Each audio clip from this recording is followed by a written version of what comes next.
Iya, ya, kali ini pembahasan saya ada pada Matius pasal 25 ayat 1 hingga ayat yang ke-13. Judulnya gadis-gadis yang bijaksana dan gadis-gadis yang bodoh. Ya, jadi melalui pembahasan ini di sini menariknya kalau para pemirsa membaca di kitab Matius pasal 25 ayat 1 hingga 13 ini, ternyata ada 5 gadis yang bijaksana dan ada 5 gadis yang bodoh. Ya, angka 5. Ya, angka 5 ini ya lihatlah. Ya, angka 5 artinya lihatlah.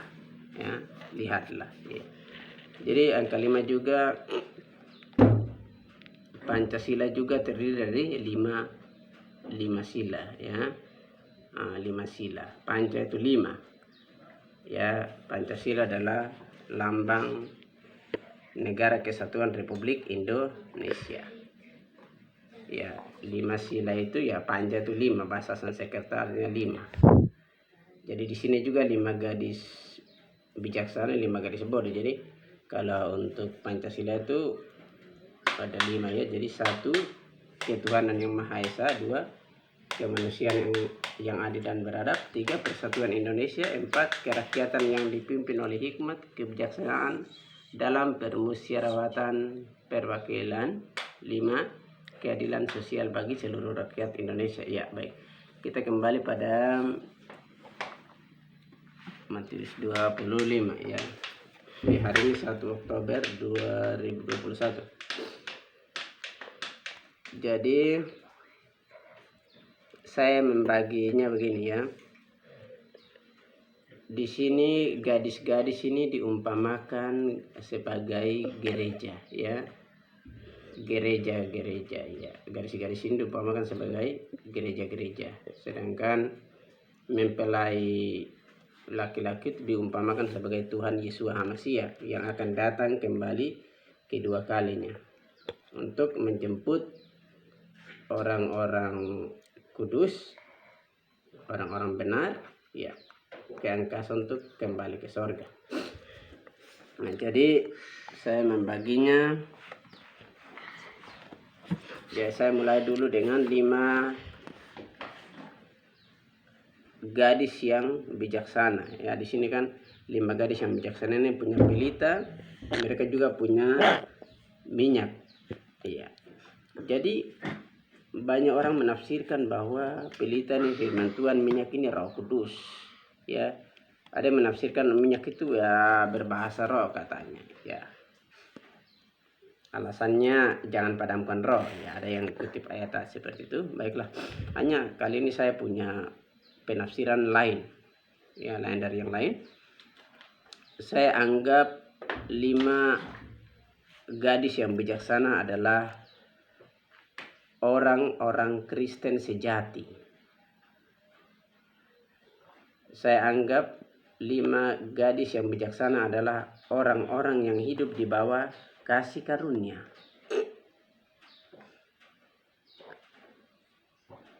Ya, saya anggap 5 gadis yang bijaksana ini adalah orang-orang Kristen sejati, dan orang-orang Kristen sejati hidup di bawah kasih karunia. Nah, orang yang hidup di bawah kasih karunia berkata begini, karena 5 gadis, 5 berarti lebih dari 1, berarti jamak, ya. Jadi orang-orang yang hidup di bawah kasih karunia, yaitu 5 gadis yang bijaksana, yang juga adalah orang-orang Kristen sejati,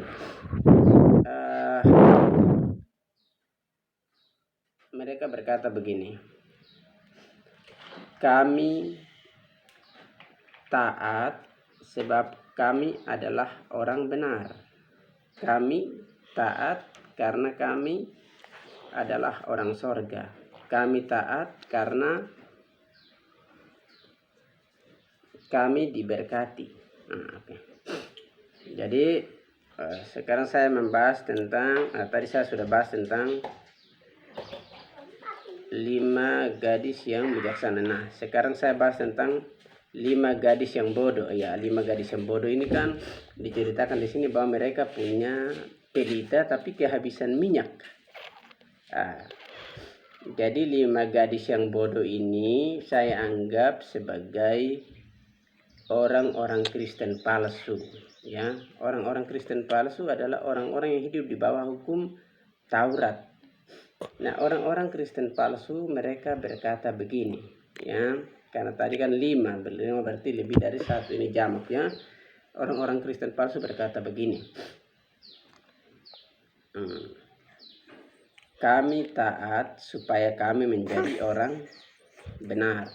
Kami taat supaya kami menjadi orang surga. Kami taat supaya kami diberkati. Nah, itu kata-kata dari orang Kristen palsu. Ya, orang Kristen palsu yaitu yang adalah 5 gadis yang bodoh. Orang-orang Kristen palsu adalah orang-orang yang hidup di bawah hukum Taurat. Nah, lalu pasti Anda bertanya, kenapa Pak Markus Petrus katakan begitu? Ya kan, manusia itu dinilai dari kata-katanya, apa yang dia ucapkan. Sebab Tuhan Yesus Al-Masih dalam Lukas, kitab Lukas pasal 6 ayat 45 berkata bahwa apa yang diucapkan mulut orang itu meluap dari dia pun hati. Jadi kita bisa dapat tahu, seseorang itu ucapan itu karena meluap dari hati, ya. Jadi apa yang keluar dari mulut seseorang itu dari hati. Walaupun dia bilang itu bercanda saya, tapi itu dari hati, ya. Oke. Kemudian sekarang saya bahas kriteria ketaatan itu bagaimana, ya. Ketaatan, taat itu yang bagaimana sih? Banyak orang Kristen katakan taat. Baik, ketaatan itu begini, ya. Ketaatan itu pertama-tama kita membaca dalam kitab Keluaran pasal 20 ayat 1 hingga ayat ke-17, ya. Ayat 1 hingga ayat 17. Yaitu ada 10 hukum. 10 hukum Yahweh Elohim kita di dalam Tuhan kita Yesus Masih oleh Ruach Hakiados, ya. 10 hukum itu dijabarkan oleh Tuhan Yesus Masih dalam kitab Matius pasal 22 ayat 37 hingga 39, yaitu hukum kasih. Ya, jadi kasih Anda itu dibuktikan melalui apa? Kalau orang berkata bahwa kalau Anda berkata Anda mengasihi Tuhan, Anda mengasihi sesama, apa buktinya? Ya, buktinya adalah ketaatan tadi, Anda taat. Jadi kalau Anda mengasihi Tuhan berarti Anda taat kepada hukum pertama hingga hukum keempat, ya, yang ada tertulis dalam kitab Keluaran pasal 20 ayat 1 hingga 11. Kalau Anda kalau Anda mengasihi sesama manusia, berarti seperti dirimu sendiri, berarti Anda taat kepada hukum ke-5 hingga hukum ke-10 yang ada tertulis dalam kitab Keluaran pasal 20 ayat 12 hingga 17. Nah, itulah ketaatan.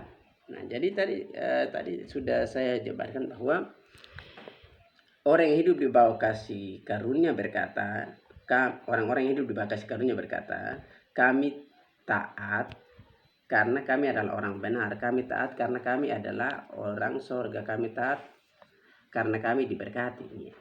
Ya.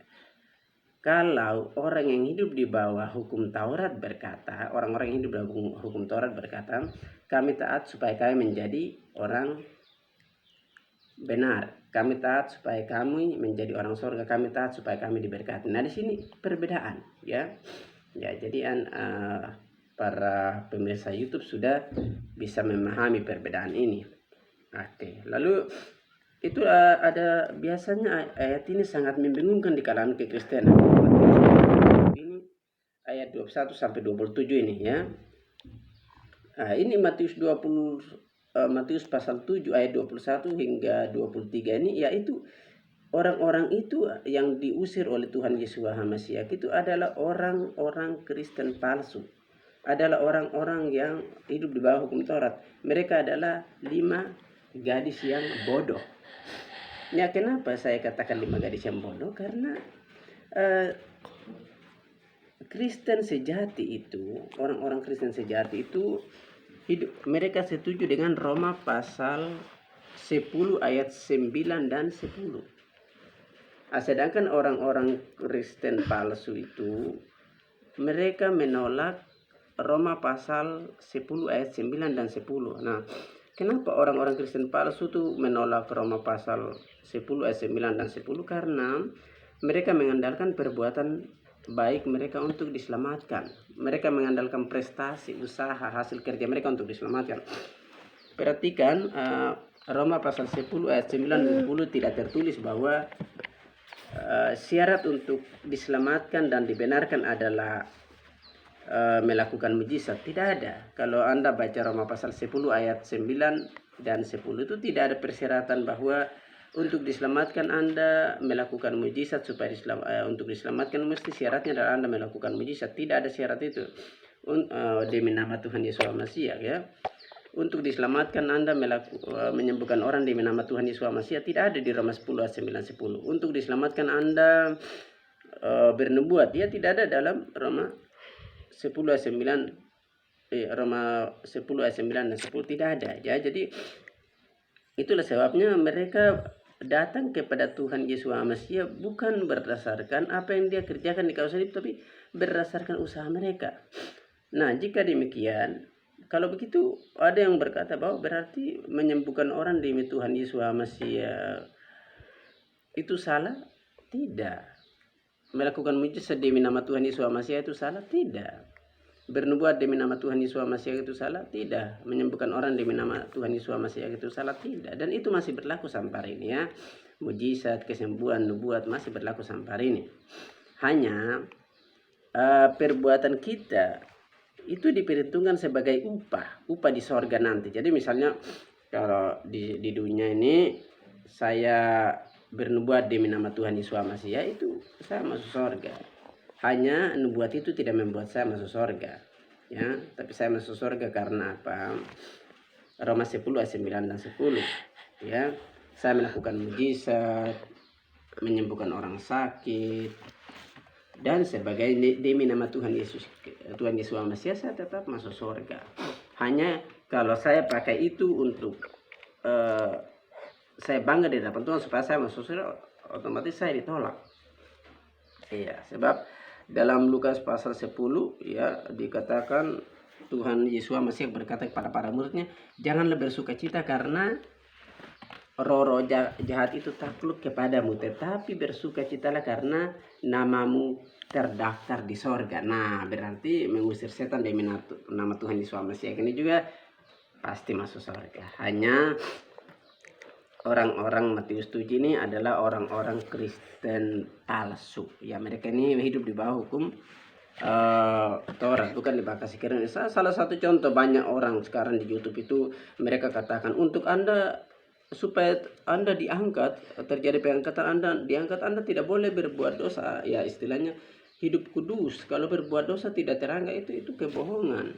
Ya, itu kebohongan. Itu orang yang hidup di bawah hukum Taurat. Saudara,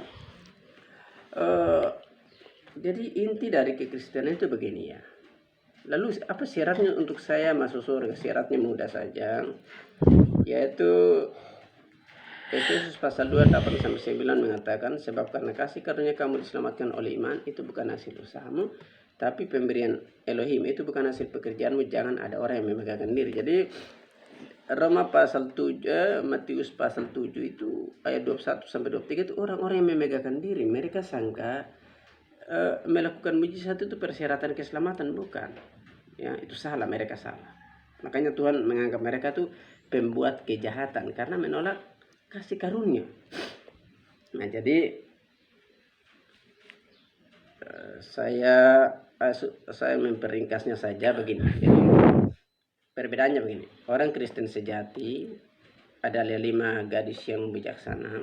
Orang Kristen sejati adalah orang yang hidup di bawah kasih karunia. Orang-orang yang hidup di bawah kasih karunia berkata, kami taat sebab kami adalah orang benar. Kami taat sebab kami adalah orang surga. Kami taat sebab kami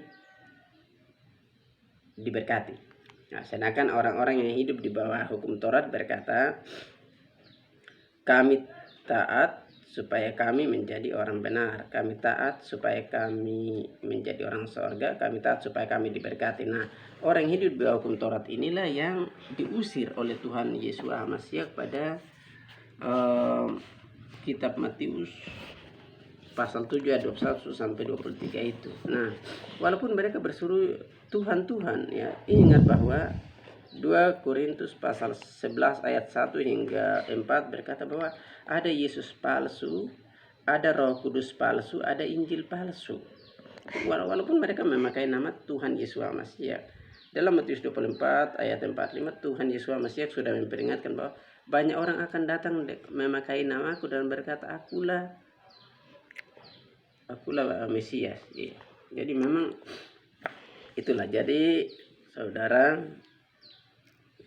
itu yang perlu Anda camkan, ya.